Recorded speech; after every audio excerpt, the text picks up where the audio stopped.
Welcome back to my channel. তো friend, আশা করি আপনারা সবাই ভালো আছেন, আমিও খুব ভালো আছি। আজকে চলে এসেছি একটা লং ভিডিও নিয়ে। আজকে কিছু কাজ করব, সেগুলোই আপডেট দেব।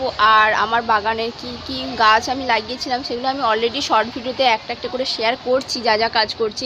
আপনারা যদি না দেখে থাকেন অবশ্যই আমার শর্ট ভিডিওগুলো দেখে নিন, ওখানে আমি সব কিছুই শেয়ার করছি।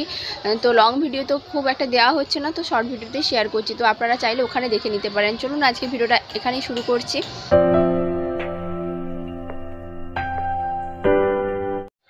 তো ফ্রেন্ড, প্রথমে গোলাপ দিয়ে শুরু করছি। আর এই গোলাপ গাছগুলো আপনাদের সঙ্গে আগে আমি শর্ট ভিডিওতে শেয়ার করেছি, কীভাবে কাটাই ছাটাই করেছিলাম, কি পরিচর্যা করেছিলাম, কি খাবার দিয়েছিলাম, সবই শর্ট ভিডিওতে দেওয়া আছে, ওখানে গিয়ে কিন্তু চেক আউট করে নিতে পারেন।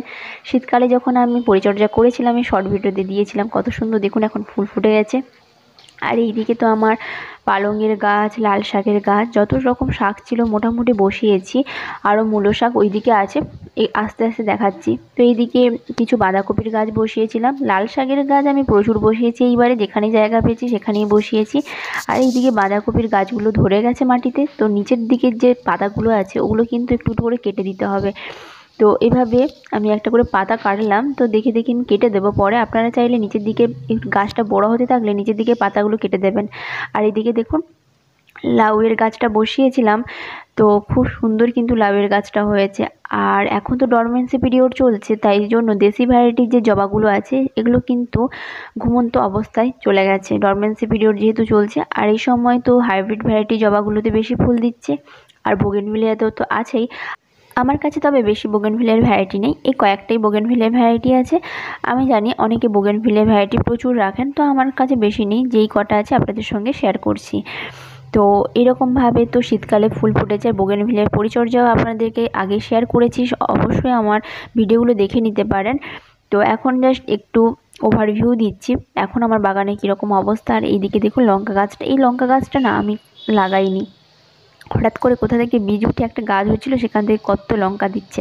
আর এই ফুলটা তো ফুটছে, যেটা আমার মা আমাকে একটা ছোট্ট কাটিং এনে দিয়েছিল, যেটা অলরেডি আমি শর্ট ভিডিওতে শেয়ার করেছি। সব কিছুই আমার শর্ট ভিডিওতে শেয়ার করা আছে, আপনারা চাইলে দেখে নিতে পারেন। শর্ট ভিডিওতে আমি প্রতিদিন যা করি সব দিই। আর হচ্ছে বাগান করা মানুষের অন্যতম একটা রুচিসম্মত একটা সেরা শখ, যেটা আমার ছোটোবেলা থেকেই ছিল। বাগান এক কথায় সৌন্দর্যের প্রতীক, আর যারা শৌখিন এবং সুন্দর মনের অধিকারী তারাই অধিকাংশ ক্ষেত্রে বাগান করে। তবে আমি আমারটা বলছি না যে আমি সুন্দর মনের অধিকারী, বাট আমার ভালো লাগে বাগান করতে, বাগানে থাকতে ভালো লাগে। আর তাছাড়া বাগান করলে কিন্তু মন শরীর সবটাই ভালো থাকে। আর এখন যা সমাজের পরিস্থিতি, এই সব নিয়েই বেঁচে থাকাই ভালো, তবে আমার মতে এটাই। আর এই দিকে দেখুন ধনের বীজ বসিয়েছি, গাজরের বীজ বসিয়েছি, ছোট গাজরের চারাও কিন্তু উঠতে শুরু করেছে। আর এই দিকে কিছু ওলকপির গাছ, সঙ্গে মূলোর গাছ, জানি না কতটা কি হবে, এই ফার্স্ট টাইম বসালাম। যাই হোক না কেন, যেরকমই হোক না কেন, আপনাদের সঙ্গে আমি শেয়ার করব। সেটা শর্ট ভিডিও হতে পারে কিংবা লং ভিডিও হতে পারে, যে কোনো একটা ভিডিওতে আমি শেয়ার করব। অবশ্যই আমার চ্যানেলটা সাবস্ক্রাইব করে রাখুন এই সব ভিডিও দেখার জন্য। আর একটা কথা বলি, যারা কিন্তু এখন বাগান শুরু করেছেন বা বাগানের নতুন পরিচর্যা করতে শুরু করেছেন বা সবে শুরু করছেন, দেখবেন বাগান শুরুর সঙ্গে সঙ্গে আপনার জীবনের একটা নতুন পর্যায়ও কিন্তু শুরু হয়ে যাবে। এই সকালবেলা যখন উঠে দেখবেন এত সুন্দর ফুল ফল গাছে ধরে আছে, মনটা এমনিতেই ভালো হয়ে যাবে। আর এই দিকে দেখুন লাউয়ের গাছটা বসিয়েছিলাম, লাউয়ের গাছটাকে আমি একটা, যদিও আমার বাড়িতে জায়গা নেই সাঙা করার মতো, তো এই রকমভাবেই দিয়ে রেখেছি। যাই হোক, বাগানের প্রতিটা গাছই আমার কাছে খুবই প্রিয় এবং ভালোবাসার। নতুন ফুল ফুটতে দেখলে যেমন মন আনন্দে ভরে ওঠে, তেমন নতুন পাতা গজাতে দেখলেও কিন্তু মন ভালো হয়ে যায়। ছোট্ট একটি বাগান অফুরন্ত মানসিক প্রশান্তি আসে।